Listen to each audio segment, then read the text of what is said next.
Okay, a very good morning to everyone. So in last two classes we completed our first chapter, the chameleon. Hope you guys understood that chapter very well and you have done with the exercises as well. So now we are going for the chapter number second. The name is the French lesson. There is a warm-up activity given for you. You have to do it by your own. I'm starting from the reading passage only, okay?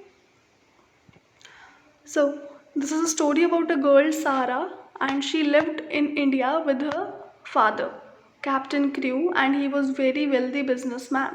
बहुत ही ज़्यादा rich businessman थे उसके father, और उसकी मम्मा की death हो गई थी when she was just a baby.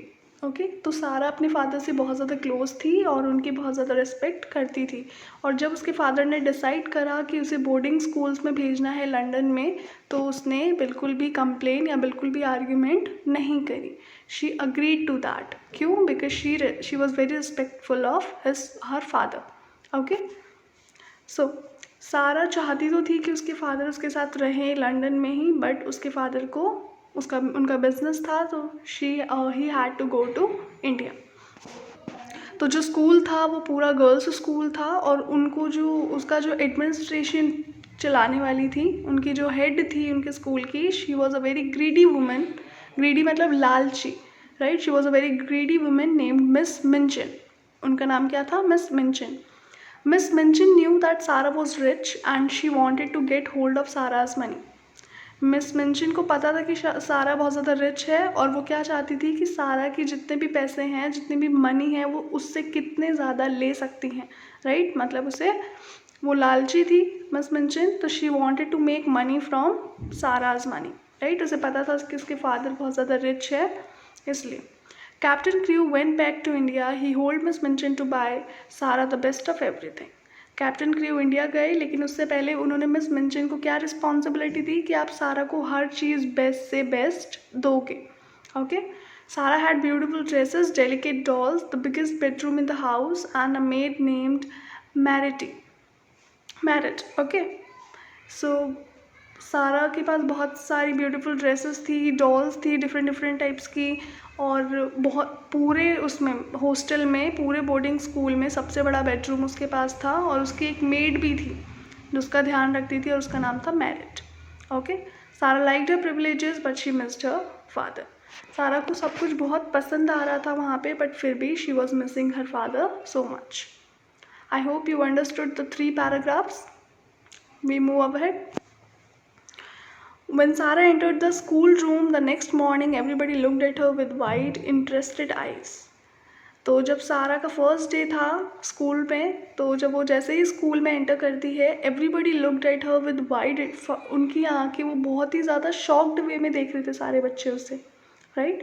By that time every प्यूपिल मतलब student from Lavinia Herbert, who was nearly 13 and felt quite grown up, to Lottie Legg, who was only just 4 and the baby of the school, had heard a great deal about her.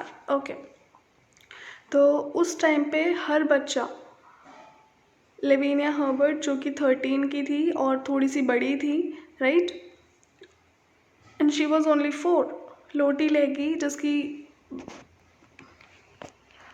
so he had a great deal about her. The girls in Sarah's school were jealous of her because she had nice thing and she was rich. Okay, तो जो सारा की class में girls थी वो सारी उससे बहुत ज़्यादा जेलस थी, and she had nice things and she was rich. उसके पास सारी बहुत ही अच्छी अच्छी चीज़ें थी एंड बहुत ज़्यादा रिच थी, इसलिए सारी गर्ल्स उससे जेलस फील करती थी. She isn't pretty as other pretty people are, said Jessie, stealing a glance across the room. तो एक गर्ल जेसी उनके क्लास में क्या बोलती है कि जैसे और दूसरे प्रिटी लोग होते हैं, तो सारा इतनी प्रिटी नहीं है, but she is the kind who makes you want to look at her again. लेकिन एक ऐसी लड़की है जिसे तुम बार बार देखना चाहते हो, right? Why? Because she is very rich. उसकी ड्रेस, उसके रहने का style, that makes everyone to look at her again and again. She has tremendously long eyelashes and her eyes are almost green. उसकी eyes बिल्कुल green हैं, and उसकी eyelashes जो हैं, right, जो पलकें हैं बहुत ज़्यादा लंबी हैं। I hope you understand till here. Okay, move on to the second page. That morning, Sarah was sad and she had had a long chat with Emily. First morning, उस मॉर्निंग सारा बहुत ज़्यादा सैड थी और उसने किससे बात करी थी? एमिली, हर फेवरेट डॉल। उसकी फेवरेट डॉल का नाम था एमिली। अबाउट हर पापा, वो अपने डैड के बारे में एमिली से बात कर रही थी। He is on the sea now Emily, she had said. We must be very great friends to each other and tell each other things. Emily, look at me. You have the nicest eyes I have ever saw. But I wish you could speak. वो doll से बोल रही है कि हमें एक दूसरे के फ्रेंड्स बनना चाहिए, हर चीज़ शेयर करनी चाहिए। एमिली, मेरी तरफ देखो, तुम्हारी आईज सबसे ज़्यादा नाइस है मैंने अभी तक जितनी भी देखी हैं। एंड बट मैं विश करती हूँ कि काश तुम भी मेरी तरह बोल पाती। Okay, Sarah had been a child full of imagining and whimsical thoughts. Sarah बहुत ही ज़्यादा एंथुजियास्टिक चाइल्ड थी, बहुत ज़्यादा क्यूरियस चाइल्ड थी, उसकी इमेजिनेशंस बहुत अच्छी थी, राइट। थॉट्स उसके बहुत ही डिफरेंट होते थे। One of her fancies in pretending that Emily was alive and really heard and understood. तो उसकी एक इमेजिनेशन क्या थी? एक बहुत ही फैंसीज, यानी कि जो चीज़ पूरी नहीं हो सकती, जो रियल नहीं हो सकती, हम बोलते हैं ना कि फैंसी चीज़ है, राइट। तो उसकी एक इमेजिनेशन क्या थी? फैंसी इमेजिनेशन, कि वो सोचती थी कि एमिली काश जिंदा होती, मेरी तरह होती और वो सब सुनती और समझती।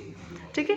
After married had dressed in her dark blue school room frock and tied her hair with a dark blue ribbon, she had gone to Emily, who sat in a chair of her own and had given her a book.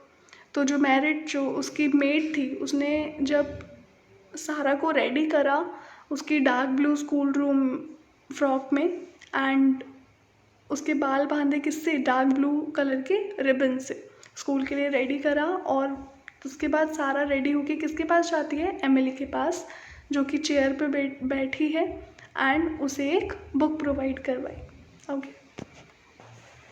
You can read that while I am down stairs, she said. क्या बोल के गई सारा उसे? कि तुम इसे पढ़ सकती हो जब तक मैं नीचे जाके आती हूँ। Okay, so then seeing Meredith looking at her curiously, she had spoken to her with a serious little face. What I believe about dolls, she had said, is that they can do things that will not let us people about. Okay, तो married जो उसकी made थी वो ये सब देख रही थी कि वो डॉल से बात कर रही है, तो उसने बहुत ही ज़्यादा सीरियस फेस से क्या बोला? सारा ने उसे क्या जवाब दिया? कि ये मैं बिलीव करती हूँ कि डॉल्स क्या होती हैं, और डॉल्स कभी भी कोई चीज़ आपकी किसी को बताती नहीं है। Okay, perhaps really Emily can read and talk and walk, but she will only do it when people are out of room, that is a secret. तो वो क्या बोलती है कि एमिली बात भी कर सकती है, एमिली रीड भी कर सकती है, शी कैन वॉक ऑल्सो, लेकिन हमेशा कब करती है? जब कोई भी रूम में नहीं होता। ये उसका एक सीक्रेट है। Okay, okay. In the classroom when Sarah was now seated, Miss Minchin got up and said, "Young ladies, I wish to introduce you to your new companion." Classroom में सारा जैसे ही बैठती है तो मिस मिंचिन, जो कि एडमिनिस्ट्रेटर है, जो कि बहुत ही ज़्यादा ग्रीडी वुमेन है,